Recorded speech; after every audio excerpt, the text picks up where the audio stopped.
আসসালামু আলাইকুম এভরিওয়ান। মিথ্যা অভিনয় গল্পের শেষ পার্ট। তো চলো বেশি কথা না কইয়া গল্প শুরু করা যাক। রাতে প্রচুর জ্বর আসে। আধ ঘুমে গোংরাতে গোংরাতে আবল তাবল বলতে থাকে। ঘুম থেকে উঠে কাঁধে ভর দিয়ে সোফা থেকে কোনো রকম বিছানায় নিয়ে আসি ওনাকে। শরীর জ্বরে পুড়ে যাচ্ছে। মাথার নিচে পলিথিনের কাগজ দিয়ে মাথায় প্রায় 2 বালতি পানি দিতে হয়। তারপর জ্বর কিছুটা কমে আসে। ভেজা বালিশ থেকে মাথা সরিয়ে আমার পায়ের উপর শুয়ে দিই। রাত তখন প্রায় 1টা বাজে। আমার চোখে প্রচুর ঘুম আসে, কিন্তু ওনার মাথাটা পা থেকে সরিয়ে বালিশে দিয়ে আমিও যে একটু ঘুমাবো তার সাহসও পাই না। কতদিন পরে ওনাকে কাছে পাওয়ার একটু সুযোগ পেয়েছি সেই ভাবনায় পিঠ দেয়ালে ঠেই দিয়ে বসে থাকি। কখন যে ঘুমিয়ে পড়ি নিজেও জানি না। হঠাৎ ওনার ডাকে ঘুম ভেঙে যায়। এই অবন্তী, অবন্তী, এই ওঠো। আমি ঘুম জড়ানো কণ্ঠে উত্তর দিই, কি হয়েছে, আবার খারাপ লাগছে? উনি বললেন, না, এখন একটু ভালো লাগতেছে। আমি বললাম, আচ্ছা তবে ঘুমিয়ে থাকুন, সব ঠিক হয়ে যাবে।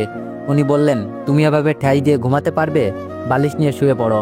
আমি উত্তর দিই, আসলে বালিশ একটা ভিজে গেছে, আর একটাতে কি করে দুইজন ঘুমাবো, তার চেয়ে ভালো হবে এভাবেই ঘুমিয়ে থাকুন, আমিও ঘুমাই। আর কোনো কথা না বলে উনি বালিশ নিয়ে শুয়ে পড়েন, আর একটু পরে আমাকে টেনে শুয়ে দেন। আমি এমনিতেই বসে বসে ঘুমিয়েছি, আমার ঘুম ভালো হয়নি। ঘুমে চোখ বন্ধ হয়ে আসছে, তাই বিছানায় মাথা রাখতেই আমি ঘুমে তলিয়ে যাই। সকালে ঘুম থেকে উঠে নড়তে পারি না, তখনও পুরোপুরি সকাল হয়নি। আমি নিজেকে আবিষ্কার করি ওনার বুকে। একটা মাত্র বালিশে উনি শুয়ে আছেন, আর আমি ওনার হাতের উপরে শুয়ে আছি। ওনার ডান হাতের উপরে আমার মাথা, আর বাম হাত দিয়ে আমাকে জড়িয়ে ধরে আছেন। তখন আমার যে কতটা ভালো লাগে আমি বলে বোঝাতে পারবো না। খুশিতে আমার কান্না চলে আসতে থাকে। আমি কোনো রকমে মাথাটা ওনার দিকে ঘুরিয়ে ওনার বুকে মুখ রেখে আবার ঘুমানোর চেষ্টা করি, কিন্তু বিভিন্ন ভাবনায় আমাকে ঘুমাতে দেয় না। তাই বিড়াল ছানার মতো গুটসুটি মেরে সজাগ হয়ে শুয়ে থাকি। উঠতে মন চায় না, কিন্তু বেশি দেরি হলে আবার নামাজ কাদা হয়ে যাবে, আর ওনাকে যদি নামাজের জন্য না ডেকে দিই তবে হয়তো আবার রাগ করতে পারে। তাই কোনো রকমে নিজেকে ছাড়িয়ে নিয়ে অজু করে এসে ওনাকে ডেকে দিই। কিন্তু রাতে জ্বর থাকার কারণে হয়তো উঠতে কষ্ট হচ্ছিল, খালি বারবার হুম হুম বলে আবারও ঘুমিয়ে যাচ্ছিল। আমি ওনার কপালে চুমু দিয়ে কানে কানে বলি, এই যে এত ঘুমালে হবে, নামাজ পড়তে হবে না? উঠুন, নামাজ পড়ে তারপর আবার মন চাইলে ঘুমাবেন। এবার তিনি ঘুম থেকে উঠে তাড়াতাড়ি ফিরে শুয়ে অজু করে আসেন। দুইজনে একসাথে নামাজ শেষ করি। নামাজ শেষ হতেই উনি উঠে বলেন, 2 রাকাত নফল নামাজ পড়ে নাও। আমি ওনার কথা মতো নফল নামাজ পড়ে নিই। তবে নামাজ শেষে বুঝতে পারি এটা হলো সেই নামাজ যা দুই প্রান্তের দুইজন একসাথে হওয়ার শুকরিয়া স্বরূপ আদায় করে। ওই দিনের পর থেকে আমি কিছুটা ভালোবাসা পাই। কিছুটা বলতে আমাকে আগের মতো অতটা অবহেলা করতো না। অবহেলা কমে গেছে ঠিকই, কিন্তু আজও আমি ভালোবাসাটা পাইনি, জানি না কবে পাবো। হঠাৎ বাস ড্রাইভার হার্ট ব্রেক করতেই সামনের দিকে ঝুঁকে পড়ে অবন্তী আর অপরিচিতা। নিজেদেরকে তাড়াতাড়ি সামলে নেয় তারা। এতক্ষণ ধরে জিম ধরে অবন্তীর কথাগুলো শুনতে থাকা অপরিচিতা বলে, আপু তবে এখন আমার কি হবে? আমিও যে বড় একটা ভুল করে ফেলেছি। অবন্তী বলে, শোনো অপরিচিতা বোন, এখন তোমার বয়স সবে মাত্র 18 হয়েছে।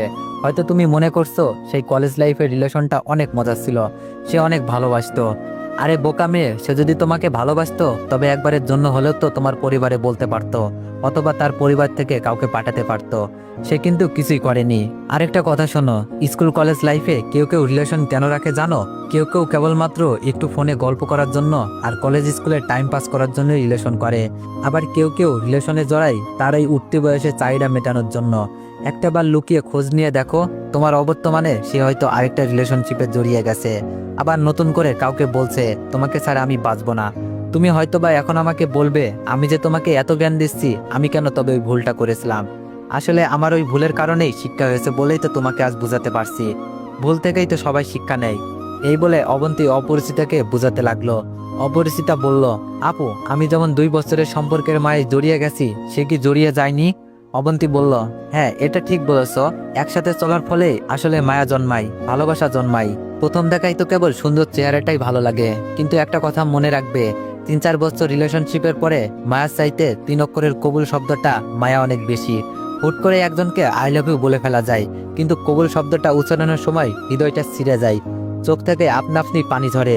সেই পানিটা একদিক দিয়ে সুখের, অন্য দিক দিয়ে বেদনার। তুমি আজকে যদি তোমার স্বামীকে ডিভোর্স দিয়ে বাড়ি চলে যাও এবং ইদ্যত পালন করা শুরু করে দাও, আমি গ্যারান্টি দিয়ে বলতে পারি তুমি কালকেই হাতের অনামিকা আঙ্গুলটার দিকে তাকিয়ে ভাববে, এখানে অনেক যত্নের একটা আংটি ছিল। খেতে গেলে ভাববে সে কি খেয়েছে, না আমার জন্য কষ্ট পেয়ে না খেয়ে ঘুমিয়ে গেছে। ঘুমাতে গেলে ভাববে সে কি ঠিক মতো ঘুমাতে পারছে, নাকি বিছানার দিকে তাকিয়ে আমার কথা ভাবছে। তারপর দিন শেষে পরিসংখ্যান করবে, তুমি তার চেয়ে বেশি ভেবেছো, তুমি তার চেয়ে কম ঘুমাতে পেরেছো। তুমি ঠিক মতো খেতে পারোনি, তখন আবার ভাবতে শুরু করবে ওই দিন কত কষ্টের। আলহামদুলিল্লাহ কবুল শব্দগুলো বলেছিলাম, আজ তো সব তাড়াতাড়ি ভুলে চলে এলাম। আমি কি ভুল করিনি? তখন তোমার বুঝে আসবে যে হ্যাঁ, তুমি কি জিনিস পেছনে ফেলে রেখে চলে এসেছো। তখন অনেক দেরি হয়ে গেছে, তুমি আর সেই হারানোর জিনিস আগের মতো করে ফিরে পাবে না। অপরিচিতা উত্তর দেয়, আপু তবে এখন আমি কি করব? আমাকে একটা সঠিক রাস্তা বলে দাও। অবন্তী বলল, আমি এতক্ষণ যা বললাম খুঁজে দেখো, তার মাঝেই তোমার সঠিক রাস্তা। তুমি ওইসব অতীত ভুলে এখন বাস্তবতার চিন্তা করো। এখন তোমার বিয়ে হয়ে গেছে, বিয়ের পরে তুমি যতই অতীত ভাববে ততই তোমার পাপের পাল্লা ভারী হবে। আর তাছাড়া তুমি যদি এখন আবার সেই পুরনো প্রেমিকের কাছে ফিরে যাও, তুমি কি ভাবছো তুমি সুখী হবে? মোটেও না। ছোট থেকে ছোট ভুলে সে তোমাকে খোঁটা দিবে, তোমার একটু ভুলেই শাশুড়ি ননদের খোঁটা শুনতে হবে। তাই যা বলেছি তাই করো। যাও পিছনের সিটে গিয়ে বসো, রাতে অতীত ভুলের জন্য স্বামীর কাছে ক্ষমা চেয়ে নিও, আর সুন্দর করে সংসার শুরু করো। অপরিচিতা একটু চুপ থেকে আবার বলে, সত্যি যাব আপু? অবন্তী বলল, তো আর কি, যাও পিছনের সিটে যাও, আর আমার জন্য দোয়া করো যেন সব ঠিক হয়ে যায়। অপরিচিতা মুচকে এসে অবন্তীর পাশ থেকে উঠে 2 সিট পিছনে গিয়ে স্বামীর পাশে বসে। অবন্তীর মুখেও হাসি ফুটে ওঠে, মনে মনে বলতে থাকে, আল্লাহ আমি পেরেছি, নিজে ভুল করলেও অন্যকে ভুল করতে দেইনি। আমি তাকে বুঝতে পেরেছি, আমি একটা সংসার সুন্দর করার উছিলা হয়েছি। আল্লাহ, আল্লাহ এই কাজকে উছিলা করে তুমি আমার সংসারটা ঠিক করে দাও। আল্লাহ তুমি ওনার মন পরিবর্তন করে দাও, এখন থেকে যেন উনি আমাকে আগের মতো ভালোবাসে সেই ব্যবস্থা করে দাও। অবন্তী আজকে তার বাপের বাড়ি যাচ্ছিল, একা একা তো আর যাওয়ার কথা ছিল না, অবশ্যই তার স্বামীর সাথে থাকতো। আসার সময় স্বামীকে অনেক বলেছিল, কিন্তু তার স্বামী আব্দুল্লাহ বলে, দেখো আমি কোন মুখ নিয়ে তোমার বাড়িতে যাব? আমি পারবো না, আব্বা আমাকে দেখলেই অপমানিত হবেন, আম্মা আমাকে দেখলেই অপমানিত হবেন। আমি কারোর দিকে মুখ তুলে তাকাতে পারবো না, কারণ মুখ তুলে তাকালেই তারা অপরাধ বোধে ভুগবে। আমি চাই না ওদেরকে অপমানিত করতে। তার চেয়ে ভালো তোমার যেতে মন চাই তুমি যাও, আমি গাড়িতে তুলে গিয়ে আসি। বাস একেবারে তোমাদের এলাকার স্টেশন হয়ে যাবে, সেখান থেকে পরে রিক্সা করে চলে যাবে। অবন্তী আর কিছুই বলতে পারে না, কারণ তার বোঝা হয়ে গেছে কি ভুল সে করে ফেলেছে, তাই কেবল মাথা চাকিয়ে সম্মতি জানায়। আব্দুল্লাহ স্ত্রীকে গাড়িতে উঠিয়ে নিজে অফিসে চলে যায়, আর সেই বাসে ওঠে অন্য আরেকটা নববিবাহিত দম্পতি। যখনই মেয়েটি তার স্বামীর সাথে না বসে বরং অবন্তীর পাশে খালি সিটে এসে বসলো, তখনই অবন্তীর মনে হলো হয়তোবা তাদের কোনো ঝগড়া হয়েছে, নয়তোবা তার মতোই কোনো সমস্যা। তখনই অবন্তীর প্রশ্নের জবাবে অপরিচিতা বলে তার জীবনে প্রথম প্রেমের গল্প, তার ভালোবাসার গল্প, এবং তার পরিবার তার অমতে তাকে বিয়ে দিয়েছে সেই গল্প। অবন্তী অপরিচিতার ভুলটা বুঝতে পেরে নিজের জীবনের তিক্ত অভিজ্ঞতার কথা বলে অপরিচিতাকে বোঝাতে সক্ষম হয় যে আসলে বিয়ের সম্পর্কটাই আসল সম্পর্ক। অবন্তীর স্টেশন এসে পড়েছে, তাই নামতে যায়, তখন খেয়াল করে পিছনের সিটে তাকিয়ে দেখে অপরিচিতা তার স্বামীর কাঁধে মাথা রেখে বসে আছে। নিজের অজান্তেই হাসি ফুটে ওঠে তার ঠোঁটে। বাস থেকে নেমে রিকশায় ওঠে, রিকশায় বসে ভাবতে থাকে, আমি কত কিছু হারিয়ে ফেলেছি, আজ হয়তোবা উনি সাথে আসলে আমি এমন করে ওনার কাঁধে মাথা রেখে প্রকৃতির সৌন্দর্য উপভোগ করতে পারতাম। বাপের বাড়িতে সবাই জিজ্ঞেস করে জামাইকে নিয়ে আসছি না কেন। অবন্তী নিজের চেহারা যত সম্ভব স্বাভাবিক রেখে বলে, আসলে ওনার আজকে নাকি জরুরি কাজ আছে, তাই আসতে পারে নাই, পরে আসবে। কিন্তু অবন্তীর ভাবি বুঝে ফেলে যে অবন্তী মিথ্যা বলছে। রাতে খাওয়া দাওয়ার পরে অবন্তীকে জিজ্ঞেস করে, অবন্তী তোমার জামাই কি এখনো রাগ করে আছে নাকি, আজকে আসলো না কেন? অবন্তী ভাবির কাছে কিছুই লুকায় না, সব বলে দেয়। অবন্তীর ভাবি ওকে সান্ত্বনা দিয়ে বলে, কেঁদো না, সব ঠিক হয়ে যাবে, একটা বাবু হলে দেখবে সব ঠিক হয়ে যাবে। দেখো নাই তোমার ভাইয়া আগে আমার সাথে কত রাগ দেখাইতো, কিন্তু যেদিন শুনছে আমার বাবু হইব ওই দিন থেকে তো আমি যা বলি তাই শোনে। আগে তরকারিতে একটু লবণ কম বেশি হলেই রাগারাগি করত, আর ওই দিন তরকারিতে ভুলে লবণ দিই নাই, কিন্তু চুপচাপ কষ্ট করে খাইয়া নিছে। খাওয়া শেষ কইরা তারপর বলছে, এই তরকারিতে তো লবণ মনে হয় কম হয়েছে। পরে তো আমি দেখি যে লবণই দিই নাই। আমি পরে যখন কইলাম আপনি লবণ ছাড়া তরকারি কেমনে খাইছেন, একবার বললেন তো না। পরে তোমার ভাইয়া কইতাছে, তুমি সারাদিন এত কষ্ট করো, এই গরমের মধ্যে রান্না করো, আমি একটু কষ্ট করে না হয় খাইলাম। পুরুষ মানুষের এমনিতেই রাগ বেশি, কিন্তু দেখো বাবু হইলে তখন আর রাগ করতো না, তুমি যা কইবা তাই শুনবো। অবন্তী মনে মনে ভাবে, উনি তো এখন আমাকে ভালোই বাসে না ঠিক মতো, আর বাবু। অবন্তীর ভাবি বলে, অবন্তী হইছে, এখন আর চিন্তা করন লাগতো না, যাও গিয়ে ঘুমাও, আমিও যাইগা, তোমার ভাইয়া মশারি ছাড়াই শুইয়া রইছে, যেই মশা যাই আমি গিয়ে তোমার ভাইরে মশারি টাঙিয়ে দিতে হইব, বলেই চলে যায়। অবন্তীও নিজের মতো মশারি টাঙিয়ে শুয়ে পড়ে, তারপর স্বামীকে ফোন দিয়ে খাওয়া দাওয়ার খোঁজ নিয়ে ঘুমিয়ে পড়ে। 2 দিন পর অবন্তীর আর বাপের বাড়িতে মন বসে না, খালি ভাবির কথাগুলো চিন্তা করে। স্বামীকে ফোন দিয়ে বলে এসে নিয়ে যেতে, কিন্তু আব্দুল্লাহ আসবে না জানিয়ে দেয়। কোনো ভাবনার অন্তর না পেয়ে বাবাকে বলে ফেলে, আব্বু তুমি একটু বলো, না হলে উনি আসবে না। অবন্তীর বাবা লজ্জা সত্ত্বেও কোনো রকমের মেয়ের জামাইকে কল দিয়ে বাড়িতে আসার কথা বলল। আব্দুল্লাহ শ্বশুরের কথা ফেলতে পারল না, অবন্তীকে নিতে চলে আসলো। খাবার টেবিলে যখন সবাই একসাথে খেতে বসলো, আব্দুল্লাহ একবারও মাথাটা উঁচু করতে পারল না। পাশে তার শ্বশুরের সাথে চোকাচুকি হয়ে যায়।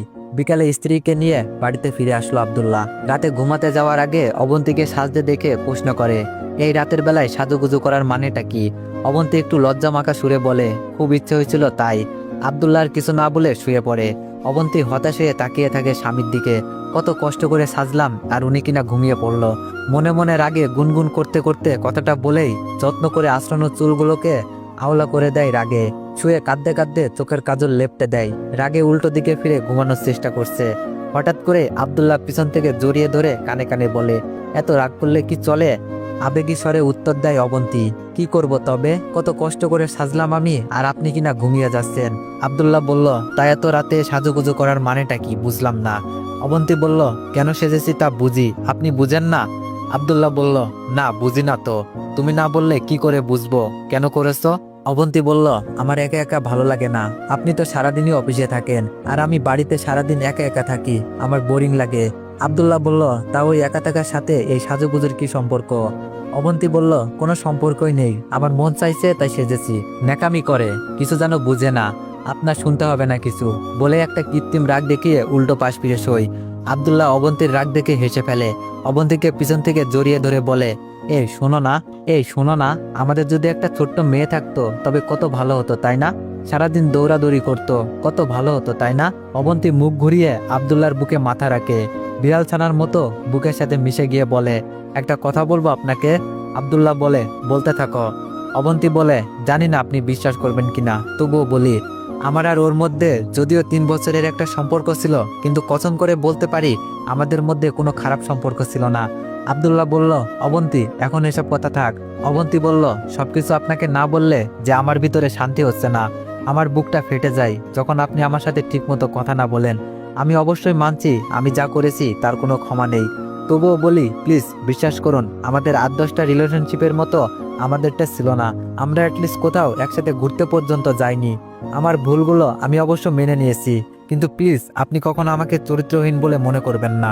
আব্দুল্লাহ বলল, অবন্তী, চরিত্রহীন কথাটা হয়তো ছোট, কিন্তু এর মানে অনেক বিশাল। আমি কখনোই হয়তো তোমাকে এই কথাটা বলতে পারবো না। যদি এই কথা বলতে পারতাম তবে কখনোই তোমাকে ফিরিয়ে আনতাম না। অবন্তী, থাক, আগে যা হয়েছে তা ভুলে যাও। শুধু এতটুকুই মনে রেখো, আমি সত্যি তোমাকে অনেক ভালোবাসি, অনেক। তাই অবন্তী, এমন কথা আমার সামনে আর বলো না যাতে আমি কষ্ট পাই। অবন্তী বলল, আপনি যে আমাকে ভালোবাসেন এটা আমি খুব ভালো করেই জানি। ইনফ্যাক্ট আমিও কোনোদিন আপনাকে এতটা ভালোবাসতে পারবো কিনা জানি না। এত ভালোবাসার পরও কেন তবে আমাকে দূরে রাখেন? আব্দুল্লাহ বলল, জানি না কেন, কেন জানি একটু রাগ জমে গিয়েছিল তোমার প্রতি। অবন্তী বলল, এটাকে রাগ বলে না, ঘৃণা বলে। আপনি আমাকে অনেক ভালোবাসতেন, তাই আমি যখন আপনাকে একটুও ভালোবাসিনি তখন আস্তে আস্তে আপনার কষ্ট লাগতে থাকে, আর সেই কষ্ট থেকেই আস্তে আস্তে আমার প্রতি ঘৃণা জন্মে গেছে। যখনই আমি চাই যে একটু আপনার বুকে মাথা রাখবো, তখনই আমার স্পর্শটা পর্যন্ত আপনার ঘৃণা লাগতে থাকে। জানেন আমার কতটা কষ্ট হয়? হয়তো আপনি বলবেন আমি অন্য কোথাও যেতে পারিনি বলেই এসে আপনার কাছে ঠাঁই নিয়েছি। আমিও এটা অনেকটাই মানি, কিন্তু বিশ্বাস করুন আমিও আপনাকে অনেক ভালোবাসি। আপনার প্রতিও আমার অনেক মায়া ছিল, কিন্তু কেন জানি না আমি শয়তানের কাছে হেরে গেলাম। আমি পারিনি সব বলে আপনার বুকে মাথা রাখতে। আব্দুল্লাহ কাঁদতে কাঁদতে বলে, আমার মা শেষ মুহূর্তে এসে শুধু তোমার জন্য কষ্ট পেয়েছে অবন্তী। মা আমাকে ভরসা করার মতো কারো কাছে রেখে যেতে পারিনি, এই জন্য কষ্ট পেতে পেতে মারা গেছে। অবন্তী, মায়ের জন্য কি তোমার একটুও মায়া লাগেনি? অবন্তী ডুকরে ডুকরে কাঁদতে কাঁদতে হঠাৎই পাগলের মতো করে কাঁদতে কাঁদতে বলতে থাকে, মা আমাকে এত ভালোবাসতো, আমাকে এত আদর করত। আমাকে যেদিন বলেছিল তুই তো আমার মেয়ের মতোই, সেদিন থেকেই উনি আমার কাছে নিজের মায়ের মতোই হয়ে গিয়েছিল। জানি না তবু কেন আমি মাকে এতটা কষ্ট দিলাম। ওই কথা মনে পড়লে আমার কলিজাটা ছিঁড়ে যায়। আজও ওই ঘরে গেলে আমার চোখে ভেসে ওঠে। উনি হাসতে হাসতে বলেছেন, তুই তো আমার মেয়ের মতোই। অবন্তী আর বলতে পারে না, পাগলের মতো কাঁদতে থাকে। আব্দুল্লাহ অবন্তীকে শক্ত করে জড়িয়ে ধরে বলে, প্লিজ আর বলো না, একটু শান্ত হও, নয়তো শরীর খারাপ করবে। অবন্তী একটা ভীতু বিড়ালের বাচ্চার মতো করে স্বামীর বুকের সাথে লেপ্টে থাকে। একটু পর পর ফুপিয়ে ফুপিয়ে কাঁদতে থাকে। বেশ অনেকক্ষণ পরে অবন্তীকে চুপ থাকতে দেখে আব্দুল্লাহ বলে, এই অবন্তী, ঘুমিয়ে গেছো? অবন্তী বলে, না, আর কিছুক্ষণ এভাবে থাকতে দিন না প্লিজ, আর একটু শক্ত করে ধরেন আমাকে, যেন এতদিনের সব কষ্ট মিশে যায়। আব্দুল্লাহ বলল, অবন্তী তোমার কি হয়েছে বলো তো? আচ্ছা শোনো, আজকে থেকে আর অবন্তীকে কোনো কিছু নিয়ে ভাবতে হবে না, কেমন? আর এই কয়দিনের জন্য দুঃখিত, আর বকা দিব না তোমাকে। অবন্তী বলল, সত্যি? এভাবে আগলে রাখবেন তো সব সময়? আর একটা কথা দিবেন আমাকে? আব্দুল্লাহ বলল, আবার কি কথা? অবন্তী বলল, আজকের পর থেকে আমি যদি কোনো ভুল করি তবে আমাকে প্রয়োজনে যতক্ষণ ইচ্ছা মারবেন, কিন্তু আমাকে আপনার কাছ থেকে দূরে যেতে দিবেন না। আব্দুল্লাহ বলল, আচ্ছা ঠিক আছে, এবার বলো ছাদে যাবে? আজকে অনেক সুন্দর একটা চাঁদ উঠেছে। অবন্তী বলল, এই চাঁদ সবসময় উঠবে, কিন্তু আমার এখন যতটা ভালো লাগছে এই ভালো লাগা আর কখনো পাবো না। আব্দুল্লাহ মুচকে এসে বলে, এইভাবে সবসময় থাকবে তো? যদি আবার কখনো আমাকে ছেড়ে যাও আমি হয়তো বাঁচবো না। অবন্তী বলল, সেই দিনটা পৃথিবীর ইতিহাসে আর কখনো আসবে না। যতদিন বেঁচে আছি এভাবেই পাশে থাকবো, বিনিময়ে শুধু একটু ভালোবাসা দিবেন। আব্দুল্লাহ আর কিছু না বলে অবন্তীর কপালে একটা গাঢ় চুমু দেয়। অবন্তী যেন তার জীবনের সবচেয়ে বড় কিছু পায়। সে গুটি মেরে আবারও মিশে যায় স্বামীর বুকে। স্বামীর গেঞ্জি দিয়ে চোখ মুছতে মুছতে ভাবতে থাকে, এর চেয়ে সুখ আর কি হতে পারে? আর আমি কিনা অবৈধতায় সুখ খুঁজেছিলাম। সে আব্দুল্লাহর কানে কানে বলে, খুব ভালোবাসি, কখনো ছেড়ে যাব না, শুধু এভাবে একটু আদর দিও। পৃথিবীর দুই প্রান্তে দুটি মানুষ একত্রে মিলিত হলে হয়তো এভাবে একে অপরের সাথে জড়িয়ে যায়। তারা তখন চাইলেও একে অপরের থেকে দূরে থাকতে পারে না। কোনো এক অজানা সুতো তাদের বেঁধে রাখতে চায়। হয়তো সেটা সেই 3 অক্ষরের শব্দ, কবুল। এই শব্দটা উচ্চারণ করতে যেমন কষ্ট হয়, তেমনই এটা ভেঙে আলাদা হয়ে যাওয়াও হয়তো কষ্ট। পরিশেষে একটা কথাই বলা যায়, অবৈধতার সুতোয় বাঁধার পড়ার আগেই প্রিয়জনের এই বৈধ ভালোবাসার সুতোয় বেঁধে দিতে চেষ্টা করুন। হয়তো তারা এই সুতোটা ধরেই জীবন কাটিয়ে দিতে পারবে স্বাচ্ছন্দ্যের মাঝে। ভালো থাকুক পৃথিবীর প্রতিটা স্বামী স্ত্রীর বন্ধন। একে অপরের ভরসায় কাটিয়ে দিক সারাটা জীবন, এই কামনা করি। তো এভরিওয়ান, গল্পটা কেমন লাগছে সবাই একটু জানাবেন।